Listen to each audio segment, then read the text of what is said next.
Hello, welcome to Arvind Singh Academy. We are discussing some basic concept of chemistry and this is video lecture number 8. I hope you have already watched part 1 to part 7 before watching this part 8. In this lecture we will discuss about the mole concept. So concept of mole, what is the concept of mole and where it comes from and why it is needed. आपको पता है कि atoms और molecules बहुत छोटे होते हैं. बहुत छोटे होने की वजह से इनकी छोटे से स्मॉल अमाउंट ऑफ किसी सब्सटेंस में भी इनकी संख्या बहुत बहुत लार्ज होती है. चूंकि उस संख्या को कैलकुलेट करना इतना कन्वीनियंट नहीं है, इसलिए एक यूनिट की जरूरत पड़ी कि बड़ी संख्या को एक यूनिट मान लिया जाए. जो दुगनी होगी उसे 2 और जो तिगनी होगी उसे 3 कर लेंगे.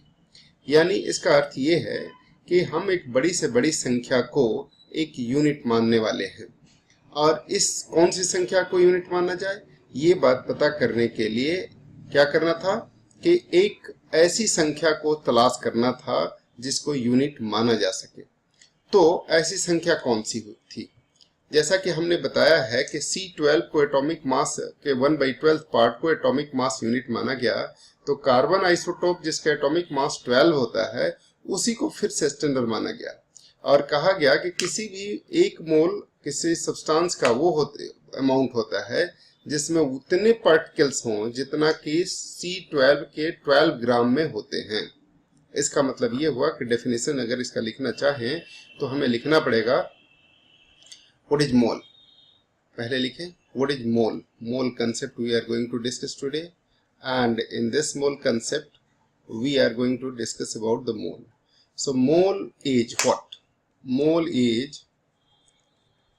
is the amount of substance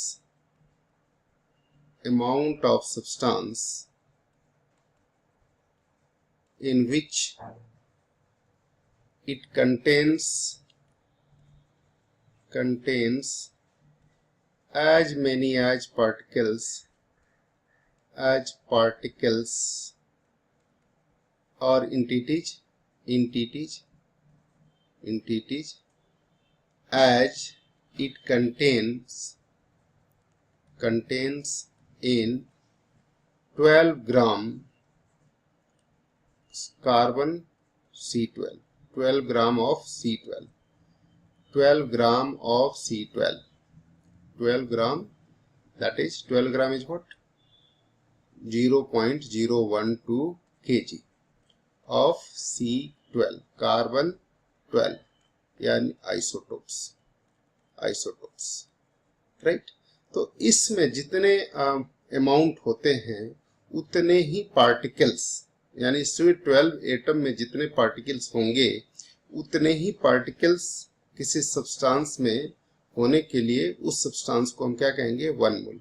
ये थोड़ा सा टिपिकल लग रहा है डेफिनेशन. ये डेफिनेशन इतना मजा नहीं आ रहा है कि हम जिससे इसे लिख सके. तो हम ये कह सकते हैं, अभी पहले निकालते हैं कि एक मोल होता कितना है. मास स्पेक्ट्रोमीटर से एक कार्बन एटम का मास कैलकुलेट किया गया by mass spectrometer.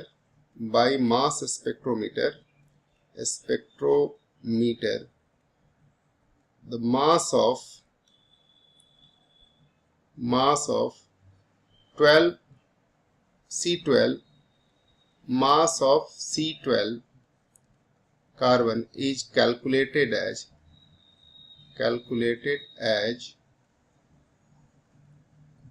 it is 1.992648 into 10 to the power minus 23 gram. So you can say the mass is 1.992648 into 10 to the power minus 12 gram पर C12 एटम, कार्बन एटम. ये मास हुआ. एक atom का मास इतना ग्राम है. We know 1 mole of carbon is 1 mole of carbon C12 is what? 12 gram. 12 gram. That is, it is also called 12 gram per mole. Mass is C12, 12 gram per mole. So number of particles can be calculated as 12 gram per mole divided by, right, divided by 1.992648 into 10 to the power minus 23 gram per carbon atom per C12 atom, right। तो ऐसा करने से क्या मिला कि ये number of particle मिल गया। इसका मतलब है कि एक मोल में 12 ग्राम है और एक मोल में मतलब 12 ग्राम, और 12 ग्राम जो है एक मोल में है, और एक एटम का मास जो है पर कार्बन एटम का मास इतना है और एक एटम का मास इतना है। तो नंबर ऑफ पार्टिकल्स इन पर ग्राम वी कैन कैलकुलेट इज, यहाँ पार्टिकल का मतलब एटम से है, एटम्स यहाँ पे है कितने हैं। कैसे आएगा एटम्स, ये देखिए, ये जो है ये ग्राम से ग्राम कैंसिल हो जाएंगे, मोल नीचे आ जाएगा और एटम क्या चला जाएगा ऊपर, और ये आएगा 6.0221367 into 10 to the power 23, right, C12 atoms per mole. मोल नीचे आ जाएगा, ये मोल नीचे आ जाएगा, C12 ऊपर चला जाएगा, ग्राम से ग्राम कैंसिल हो जाएगा। इसका मतलब हुआ कि पर मोल में, एक मोल में इतने कार्बन एटम होते हैं। इसका मतलब ये हुआ कि 1 mole of carbon, that is concluded like 1 mole of carbon of C12 contains, C12 means carbon isotope whose atomic mass is 12, C12 contains 6.0221367 into 10 to the power 23 atoms, right। इसका मतलब है कि एक मोल में इतने एटम्स होते हैं, carbon के एक मोल में इतने एटम्स होते हैं, और इसी को क्या मान लिया गया, standard. This number is considered as standard number, and इसको बाद में कहा गया एवोगाद्रो नंबर। क्या कहा गया, एवोगाद्रो नंबर। इसको थोड़ा और सिंप्लीफाई, चूंकि डाटा बड़ा है इसलिए इसको 6.022 इंटू 23 एटम्स के बराबर लिख लेते हैं, और इस नंबर को एवोगाद्रो नंबर कहा गया। क्या कहा गया, इसको कहा गया, this is called Avogadro number, Avogadro number, and this number is denoted by, and this number is denoted by this number is denoted by Na, Avogadro number is denoted by Na। तो इस number को Avogadro number कहा गया। क्यों कहा गया Avogadro number, क्योंकि Amedeo Avogadro ने इसे एमिडियो एवोगाड्रो के सम्मान में, के ऑनर में, Avogadro in honour of Amedeo Avogadro, ये नंबर को एवोगाड्रो नंबर कहा जाता है। अब बाद में देखा जाने लगा कि एक मोल कार्बन एटम के इतने होते हैं, यानी Na इज इक्वल टू, आप सिंबली रिप्रेजेंट कर सकते हैं 6.022 इंटू 10 टू द पावर 23। ये हुआ, ये नंबर है। अब ये पार्टिकल्स क्या हो सकते हैं, ये पार्टिकल्स हो सकते हैं एटम्स, मॉलिक्यूल्स और आयंस, कुछ भी हो सकते हैं, इलेक्ट्रॉन, प्रोटॉन, इसलिए पार्टिकल शब्द का इस्तेमाल किया जा रहा है। इसका मतलब ये हुआ कि एक एटम, कार्बन के एक एटम में इतने, एक कार्बन के एक एटम में इतने, यानी कार्बन के एक मोल में 1 mole of carbon atom is equal to 6.022 into 10 to the power 23 atoms होते हैं। इसका मतलब ये हुआ कि अगर हम प्रिसाइज डेफिनेशन लिखना चाहें तो ये लिखेंगे, an assembly of 6.022 into 10 to the power 23 atoms, molecules or ions etc. are called 1 mole, right? Assembly of 6.022 into 10 to the power 23 atoms, molecules or ions called 1 mole, right? This is atom, molecules or ions called 1 mole. इसका मतलब ये हुआ कि अगर हम कहें 1 mole of oxygen, that is 1 mole of oxygen is equal to 6.022 into 10 to the power 23 atoms, right? 1 mole of oxygen atom, 1 mole of oxygen atom की अगर बात करें तो उसमें इतना होगा, 1 mole of oxygen atom तो इतना होगा। 1 mole of oxygen molecule, 1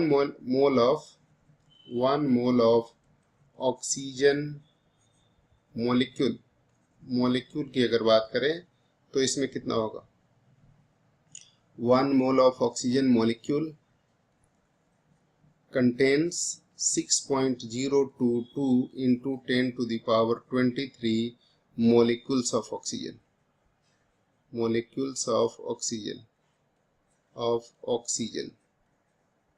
इसका मतलब हुआ कि इतना अगर मॉलिक्यूल्स है ऑक्सीजन का, यानी एटम कितने होंगे, तो एक मॉलिक्यूल में कितने एटम होते हैं, 2 होते हैं ना, और एक एटम में अगर इतने एटम होते हैं तो आप लिख सकते हो 2 into 6.022 into 10 to the power 23 atoms of oxygen ये होगा। तो इस तरह से आपको ये समझने में ज्यादा मुश्किल तो नहीं आनी चाहिए कि 1 mole of oxygen atom, let me right correct here clearly, 1 mole of oxygen atom, 1 mole of oxygen atom is equal to this, right? तो इस तरीके से आपको ये समझने में ज्यादा दिक्कत नहीं आए कि जब एटम, ऑक्सीजन के एटम की बात करें तो उसमें एटम होंगे, मॉलिक्यूल की बात करें तो उसमें मॉलिक्यूल होंगे 6.022 into 10 to the power 23, और अगर उसमें एक मॉलिक्यूल में एटम की बात करें तो ये उससे मल्टीप्लाई हो जाएगा, ठीक है। तो इसी तरह से अगर हम बात करें किसी और एलिमेंट के लिए, जैसे हाइड्रोजन की बात करें, 1 mole of hydrogen, 1 mole of hydrogen atom that is H is equal to also 6.022 into 10 to the power 23 atoms of hydrogen, right? इसी तरह से 1 mole of hydrogen is equal to, अगर मैं ये लिखूं 1 mole of hydrogen molecule,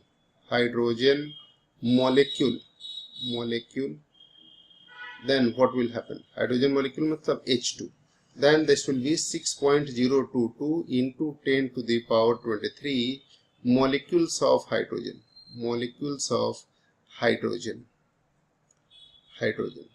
right? Or that can be written as 2 into 6.022 into 10 to the power 23 atoms of hydrogen,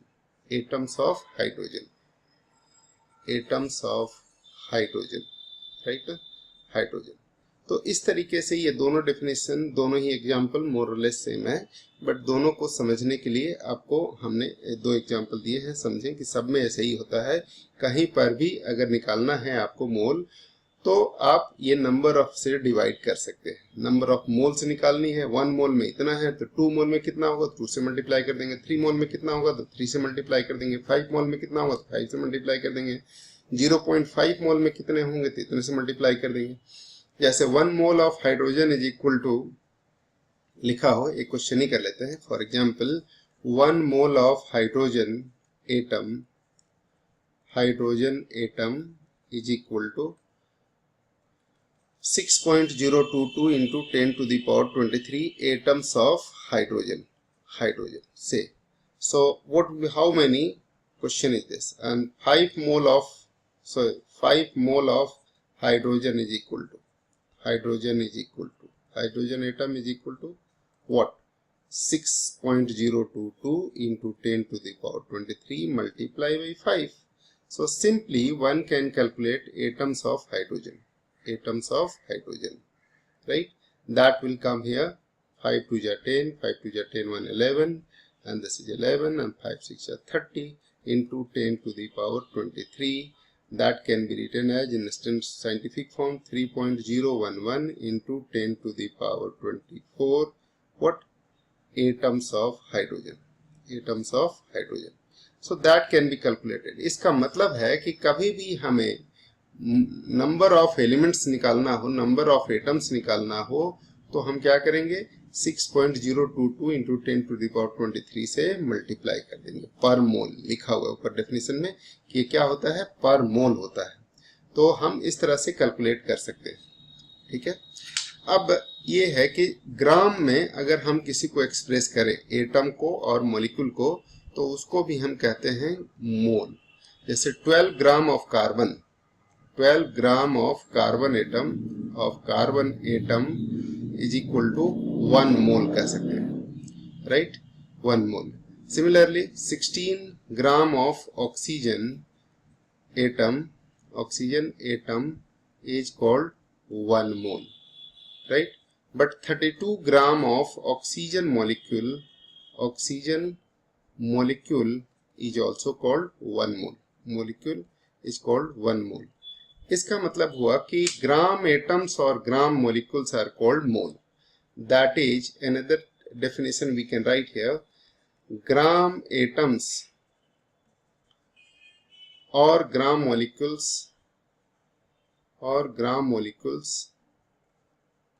are called mole. ये भी एक डेफिनेशन आप समझ सकते हैं कि gram atoms, that is when atomic mass expressed in grams, right, atomic mass expressed in grams, then it is called 1 mole. Then it is called 1 mole.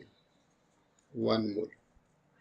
इसका मतलब ये हुआ कि अगर हम ये कहें कि हाइड्रोजन का एटॉमिक मास कितना है, 1.008 ग्राम है, मान लीजिए. So atomic mass of hydrogen से hydrogen is 1.008. So therefore 1.008 gram of hydrogen atom is called 1 mole. इसको 1 mole कहेंगे. Similarly molecular mass of hydrogen is what, 2 into 1.008, that is 2.016 gram, right? So we can say therefore 2.016 gram of hydrogen molecule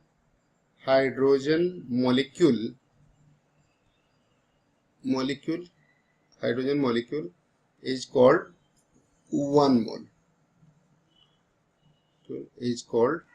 mole. Yani when mass of atom is expressed in gram, then it is called 1 mole and called gram atomic mass. That is called gram atomic mass. So gram atom or gram atom. When atomic mass expressed in gram, atomic mass of an element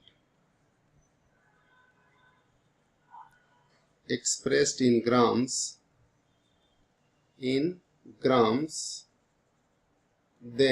it is called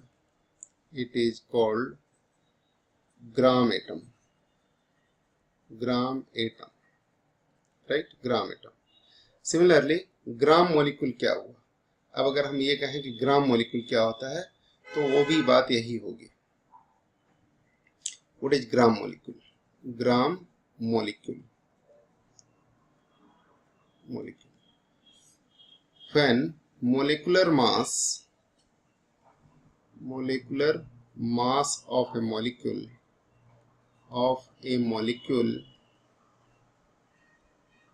is expressed in grams,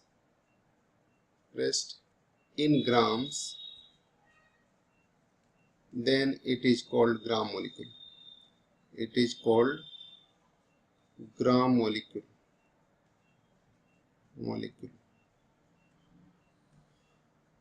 For example, molecular mass of hydrogen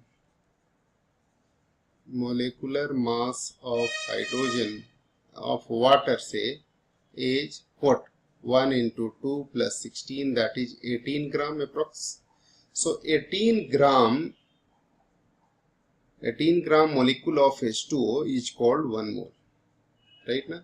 So therefore 18 gram molecule of H2O is called 1 mole. ठीक है, तो ग्राम में जब express किया जाए तब उसे हम ग्राम एटम और ग्राम मोलिक्यूल कहते हैं, and gram atom and gram molecule is also called 1 mole, right? तो मुझे लगता है कि आपको समझ में आ गया होगा कि क्या होता है। अगर मैं कहूं कि 18 ग्राम में 1 मोल है तो हाउ मेनी मोल, क्वेश्चन हो सकता है कि how many mole in 36 gram of H2O। Question अगर कोई पूछ ले आपसे how many moles are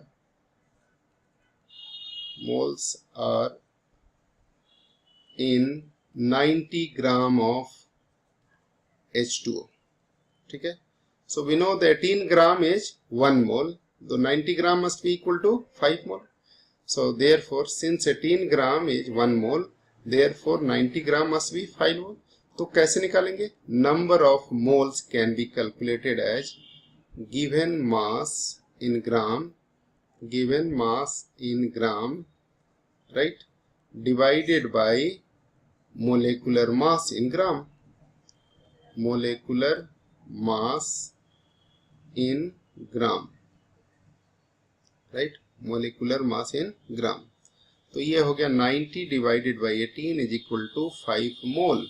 तो नंबर ऑफ मोल निकालने का तरीका ये है कि इतना ग्राम में इतना है, right?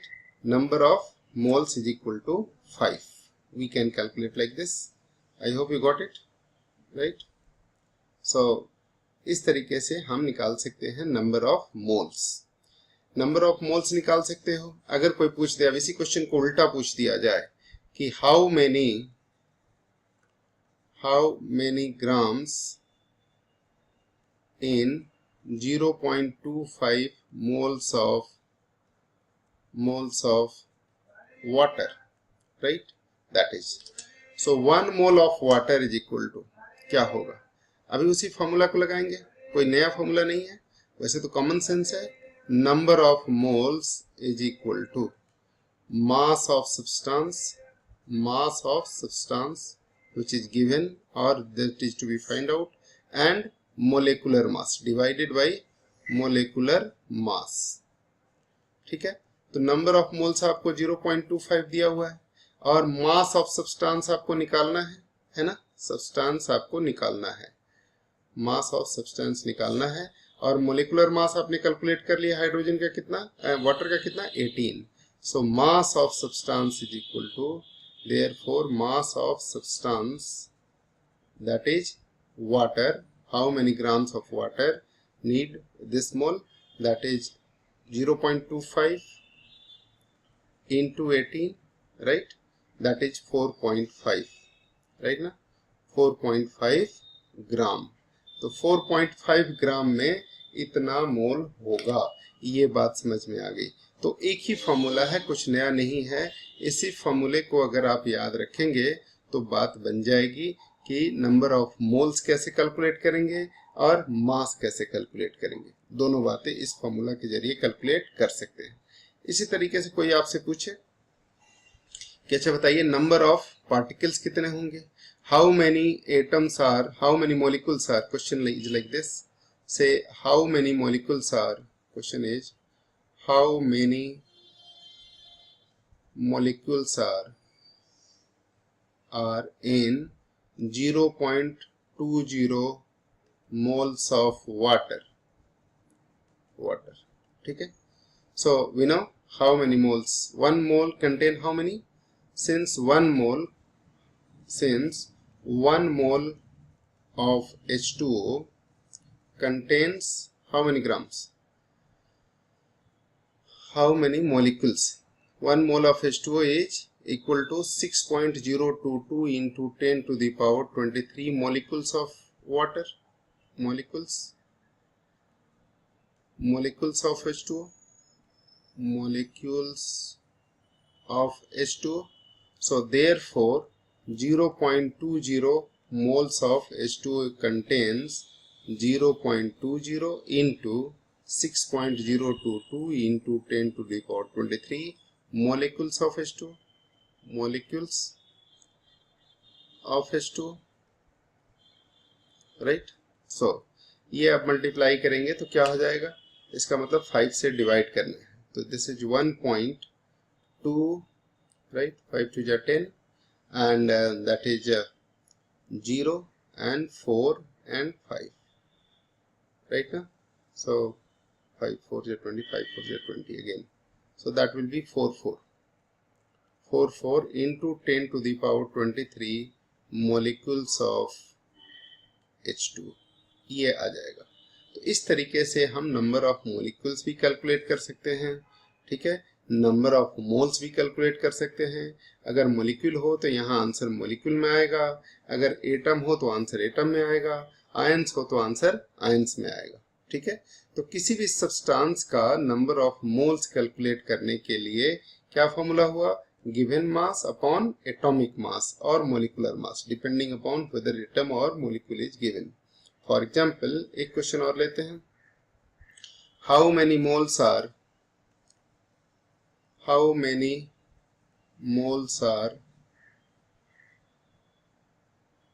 in 115 gram of sodium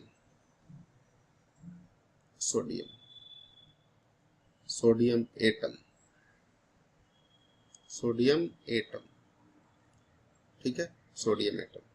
So we know the molecular atomic mass of sodium, we know the atomic mass of sodium is,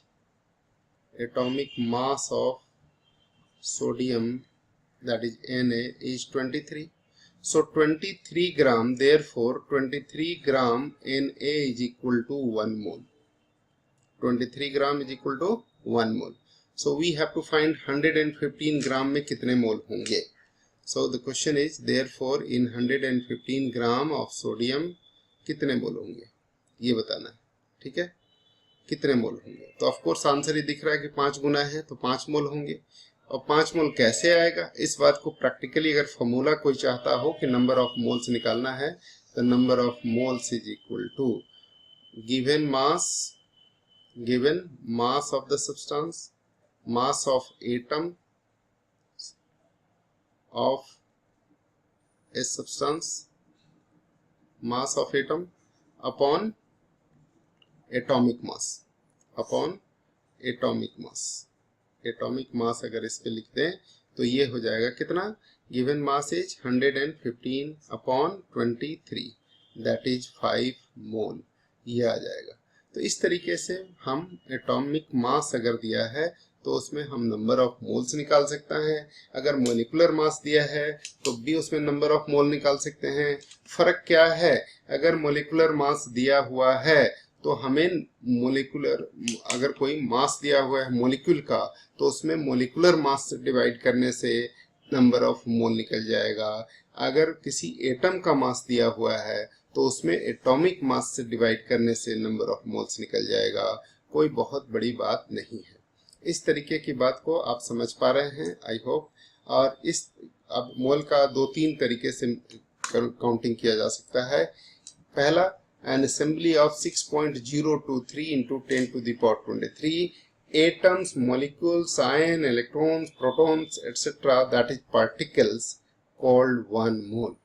और 1 mole किस अमाउंट ऑफ सब्सटेंस को कहेंगे, the amount of substance in which it contain as many as particles as it contain in one atom of C12. This is the definition. अब पहली definition आपको समझ में आ रही होगी कि क्या मतलब हुआ, कि अलग अलग सब्सटेंस के एक मोल के लिए अलग अलग अमाउंट चाहिए. तो पहला जो डेफिनेशन हमने दिया था, उस डेफिनेशन का यही मतलब था कि mole is the amount of substance in which it contains as many as particles or entities. Here entities का मतलब है atoms, molecules और ions, electrons, protons, etc.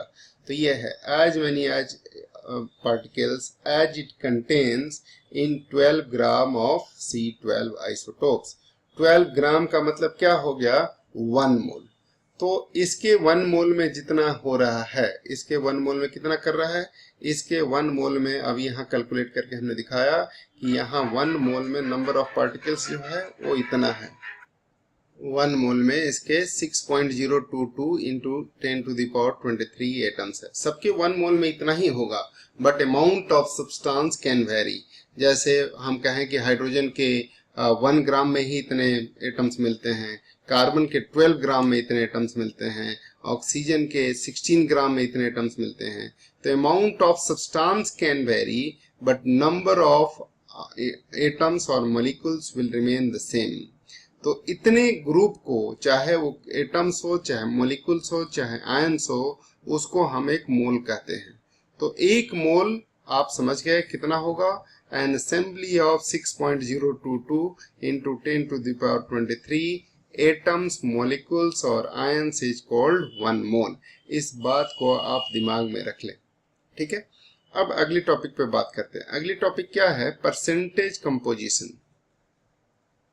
Percentage composition, percentage composition क्या है और इसको हमें कैलकुलेट करना है। परसेंटेज कंपोजिशन क्या होगा, राइट?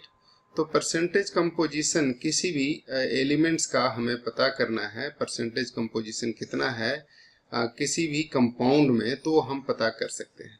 जैसे मान लीजिए कि एग्जांपल मैं ले लूं कि NaCl का परसेंटेज कितना है, मैं सोडियम का परसेंटेज कितना है।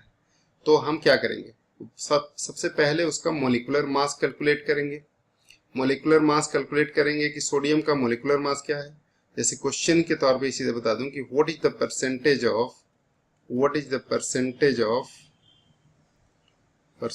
ऑफ सोडियम इन NaCl, ये क्वेश्चन हो जाए। तो सबसे पहले हमें क्या करना चाहिए? Molecular mass of sodium of compound निकालना चाहिए। कंपाउंड क्या है हमारा? NaCl कंपाउंड है। तो इसका मोलिकुलर मास निकालने के लिए इसका सोडियम का क्या हो गया? 23, क्लोरीन का 35.5, यानी 58.5 ग्राम जो है वो इसका मोलिकुलर मास है, ग्राम में अगर एक्सप्रेस करें तो। और सोडियम का एटॉमिक मास कितना है? Atomic mass of sodium can be calculated as, atomic mass of sodium हो गया, atomic mass of sodium Na is equal to 23 gram. तो 23 ग्राम अगर ये है, 58.5 में 23 ग्राम सोडियम है, तो कितना परसेंट है? तो percentage mass of sodium of Na in NaCl is equal to क्या होगा? 23 डिवाइडेड बाई 58.5 इंटू 100%, राइट? तो ये कितना हो जाएगा? इसके लिए आप कैलकुलेट करेंगे तो ये आ जाएगा 39.31%। इसका मतलब इतना परसेंटेज सोडियम है और बाकी क्या है? बाकी क्लोरीन है, क्लोरीन का परसेंटेज है। इतना परसेंट, इसमें 2 ही कंपाउंड है, तो एक सोडियम है और बाकी क्या है? क्लोरीन। क्लोरीन का percentage 100 minus 39.31। So percentage of chlorine यहाँ पे है। Percentage mass of chlorine can be calculated out of 100 minus percentage mass of chlorine that is Cl can be calculated in NaCl can be calculated as 100 minus 39.31, that is percent, that is 60.69%, right ना? ये आएगा। तो इस तरीके से दोनों का percentage हम कैलकुलेट कर सकते हैं। अब इसी बात को फॉर्मूला के तौर पे लोग याद रखते हैं। तो कैसे फॉर्मूला के तौर? 23 क्या है? ये mass of given element in compound, percentage mass of an element, यही फॉर्मूला बन जाएगा क्या? Percentage mass of an element in compound is equal to mass of element in that compound element, mass of element in that compound, compound सीधे लिख देते हैं, in compound upon what, total mass of compound, total mass of compound, compound and multiply by 100%, multiply by 100%, ये हो जाएगा mass of an element in compound. ये एक formula हो गया जिसको आप याद रख सकते हैं, ठीक है। इसको आप एक फॉर्मूले के तौर पे चाहे तो याद रख सकते हैं, है ना, लोग इसको याद रख सकते हैं, लेकिन ये कोई बहुत बड़ी कलाकारी नहीं है, सबको पता है कैलकुलेट करना है।